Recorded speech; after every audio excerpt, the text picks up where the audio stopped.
This is Craig Ansell from the Career Growth Made Easy podcast. Welcome back to our first episode of our second year of podcasting, episode 31. Today's episode, How to Get a Better Performance Review.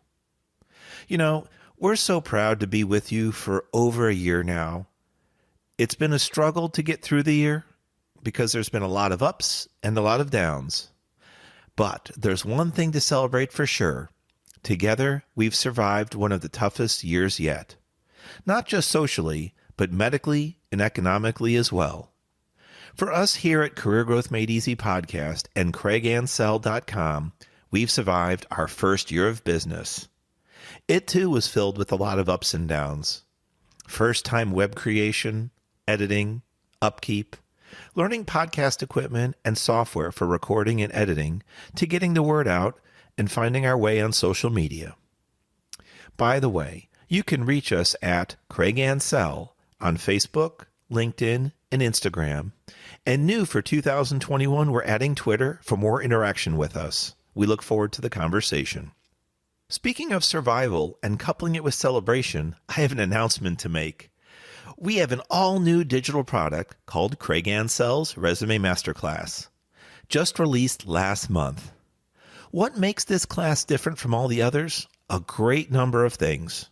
First, I've followed and kept current with the latest winning resume trends over the past 10 plus years. I've worked directly with resume students, hiring and interviewing managers, and even human resource professionals. And to top it off, the class includes some recruiter feedback. Your time and attention are valuable. The Resume Masterclass is laid out in 6 easy-to-follow, step-by-step modules. The longest module is about 15 minutes. Progress at your own pace. With the Resume Masterclass, you can build a resume from scratch, update your existing resume, or completely redesign it. You don't need to spend hundreds or perhaps thousands of dollars on a one-time use resume writing service. Talking about resume writing services, here's some feedback from Rob, an engineer for a Fortune 500 company.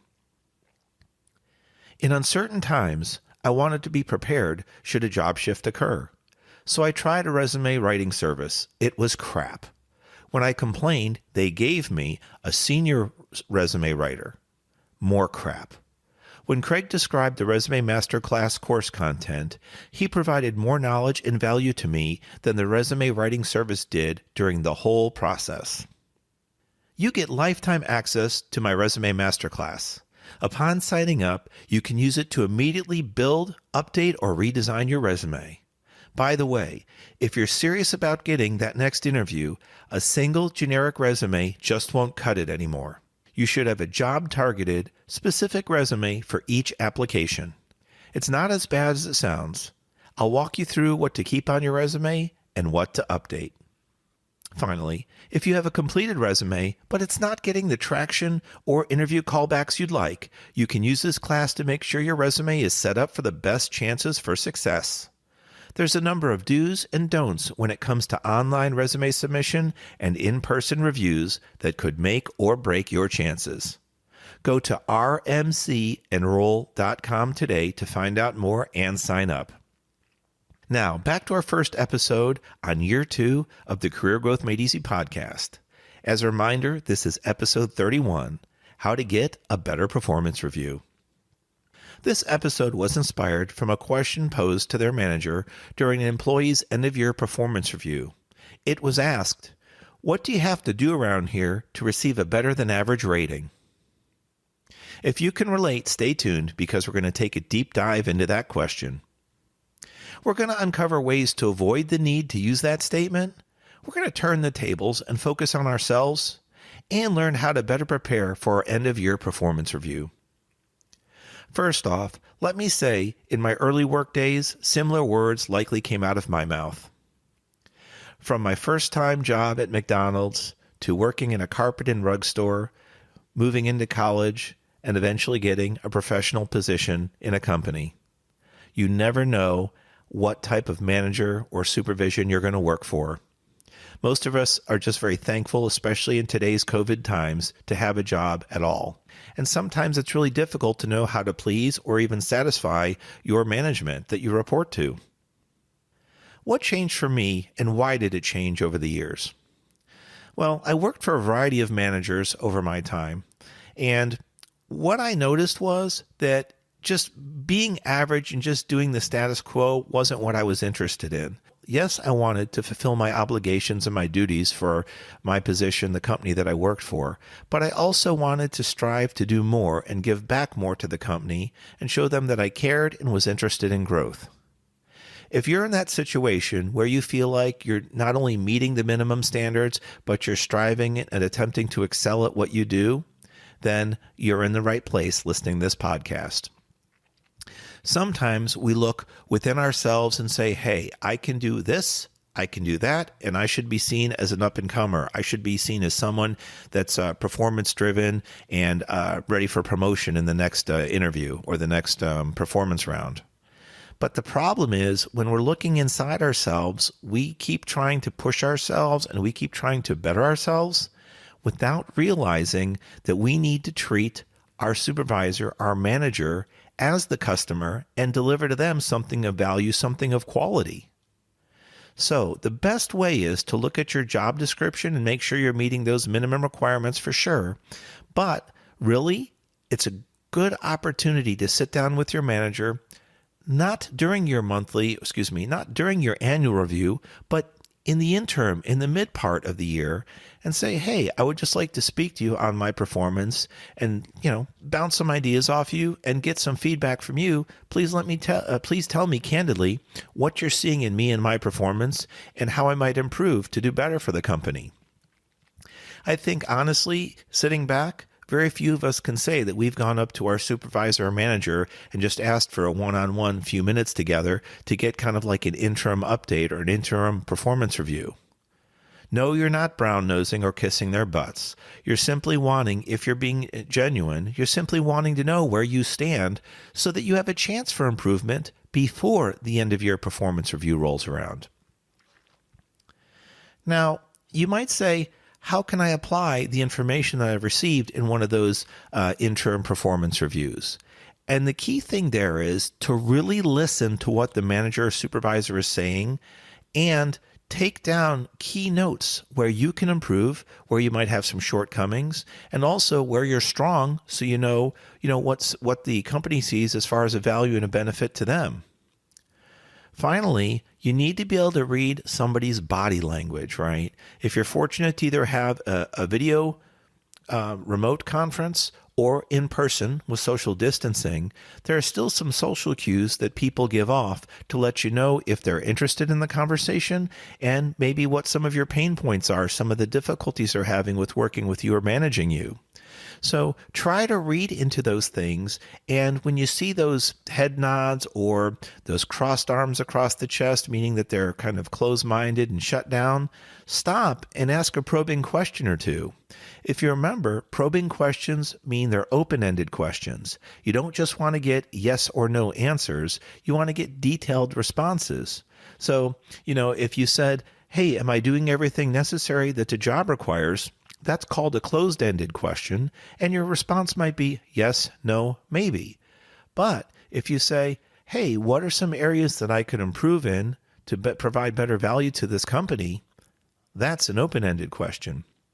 Also, could you tell me, with what you've seen in my past year's performance, some areas that I've seen as stronger in, some areas that I maybe am weaker in or need to improve, and then some areas that I'm meeting or achieving expectations.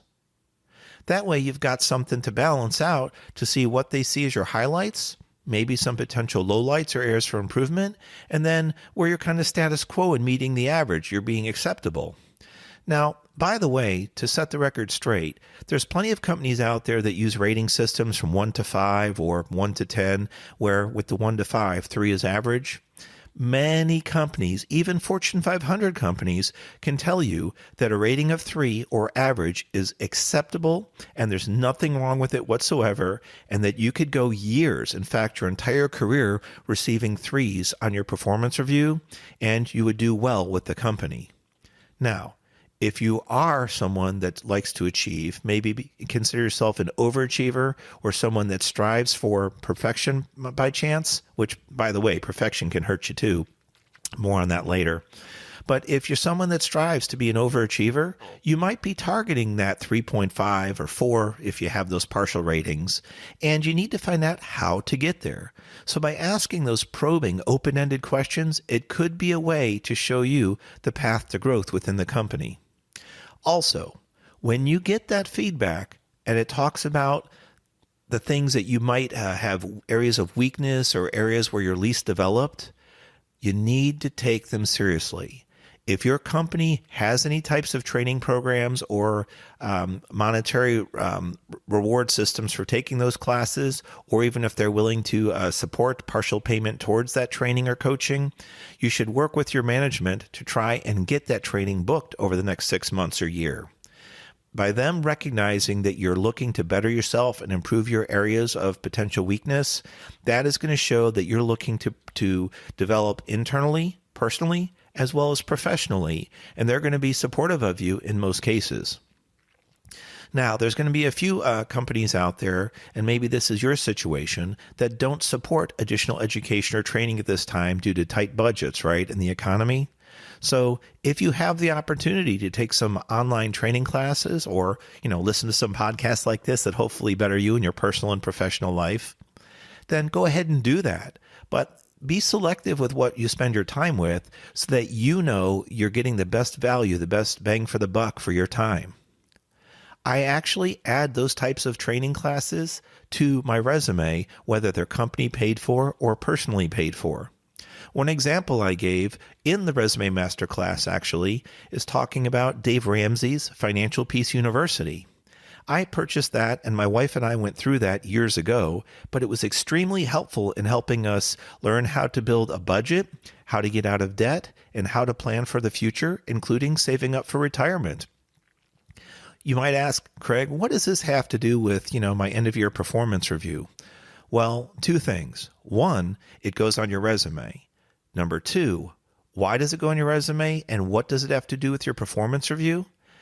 The answer is that you're bettering yourself talking about financials, talking about budgeting, and many companies like to say, we want you to treat this company as if you owned it. Therefore, if you're good at personal budgeting, then you can take that and turn that into professional budgeting or spending your company's money wisely in the role that you play, whether you're an individual contributor, meaning you're at the working level, or you're in supervision or management. It's very critical that you monitor your budgets and set them up accordingly to spend with effectiveness and for value add to the company, but also realize if you're overspending. Finally, when you have your performance review, and hopefully you have some type of discussion or interaction at the mid part of your year, you have to ask yourself, what outcome are you looking for? Don't just go in and ask random questions. Kind of do a mock interview with someone else, maybe your family, a friend, a colleague, or just, sit down alone and record it and listen to yourself. What kind of confidence do you have in your voice? What kind of questions are you asking when you're talking about this outcome you're looking for? And what if the other person, the supervisor or manager that you're discussing this with, gives you some negative news or some hard to swallow information? You have to be prepared to take that information, process it, and respond effectively. If you just sit there kind of with your head in your hands or with your head down taking that criticism, whether it's constructive or not, it's not going to be a very effective session. But the old saying, you have 2 ears and 1 mouth. It's better to listen twice as much than it is to speak. So after you ask the question and you get the feedback, resist the urge to pop in with a defensive statement and just process what you've heard. You might even want to say, I'd like to take some notes for a moment. That might actually work out for the better of you so that your supervisor or manager sees that you're wholeheartedly interested in improvement, and maybe this is something that none of the other employees do or take seriously, and you might have bettered your chances for your next performance review or even be considered down the road for a supervision or management position of leadership because you started to show that you're taking things seriously and wanting to improve. What else do we have out there to help us with this? Your past performance reviews have golden information available if you know what to look at. Remember, the company hired you for a specific set of tasks, roles, or responsibilities. It's not only what you're doing, but it's also how you're doing it. You have to be careful how you get these tasks completed. That's how professional you are, how well you communicate with others, and how well you communicate with your peers and coworkers. So take a look at your last performance review. That's the most critical because it's the most recent. And then go back a couple months, couple years if you have it, and see if there's any recurring themes, any recurring comments. They might be something that nag at you or bite at you. That might mean that that's a certain temperament or personality trait that you're carrying. And if it's something that's negative, mark it down as something to work on for calendar year 2021. And if you're not certain how to handle it or don't even understand your performance reviews, either the most current or the past, please, we're happy to receive some of those. You can remove your name from it and just, first name only, send it in. We're happy to work with you through email. And depending on the types of questions we get, we might even put a podcast together to talk about some of the specific performance reviews. We would only share your name with the audience if you've approved it. You can send information to info@craigansell.com. That's CRAIGANCEL. And finally, going back to the beginning of this episode, why was this episode inspired? It was inspired because the statement, or rather the question, was asked to a manager, what do you have to do around here to receive better than average rating? We're going to close with, you shouldn't be surprised when your end of your performance review comes. And what I mean by that is, the end of the year is approaching. You're likely to have an annual performance review or whatever the regular period of time is. You should have a relative idea of what you're going to discuss and what your performance is going to be. If you're in a situation, like many companies, where the employee writes their own performance review and then the manager gets to review it, agree, disagree, or modify it, you should keep a strong record of your achievements, not only your tasks, roles, responsibilities, but any specific accomplishments that you've made over the year. Because it's not just enough to say, I completed my tasks acceptably, or I did what was asked of me. That's too generic. You want to look at any special circumstances or situations that came up where you really shined and make sure that you highlight those. Then, when you discuss it with your manager, listen carefully. Remember, 2 ears, 1 mouth approach. I hope this episode was helpful in some way to get you geared up for 2021. And I look forward to any feedback, comment, or information that you might have. And you can send, especially with regard to this episode, number 31, you can send some of your performance review information to us if you have questions. Again, that's info@craigansell.com.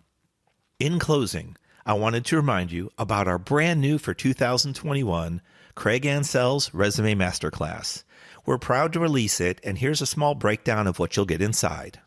In Module 1, you'll discover the best recommendations for margins, page length, font types, and sizes, as well as effectively placing your content. In Module 2, you'll brainstorm content that will later be used to populate your resume.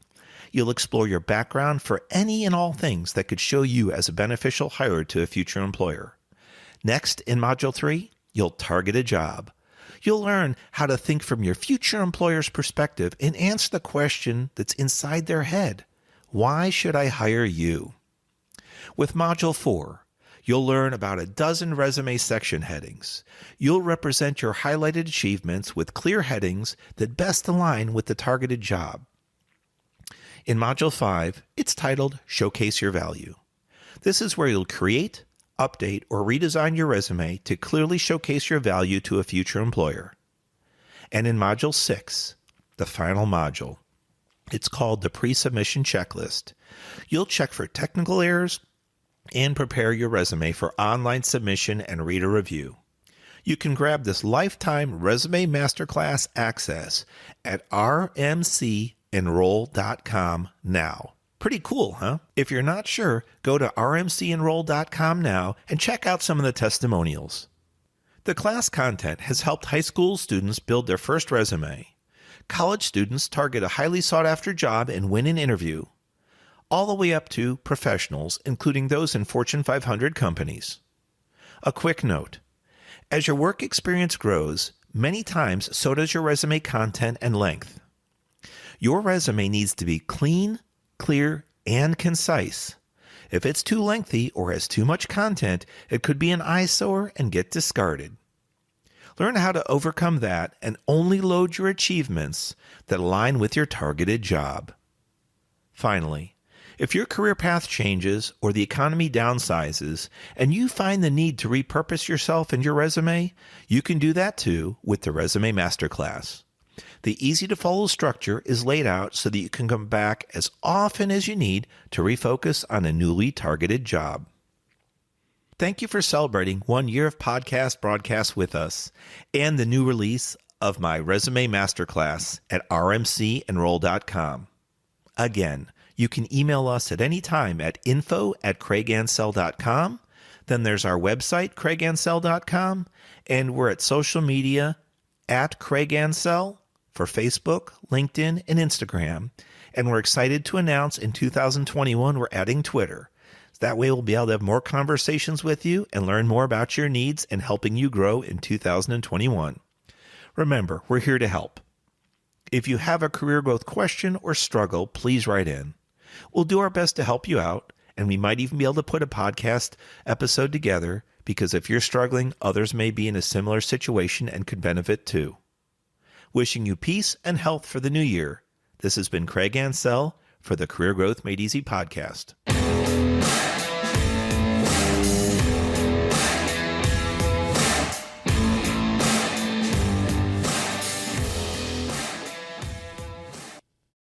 Thanks for watching. If you've enjoyed this episode, be sure to subscribe to our channel. New episodes every Monday. In the meantime, why don't you follow us on social media at Craig Ansell on Facebook, LinkedIn, and Instagram.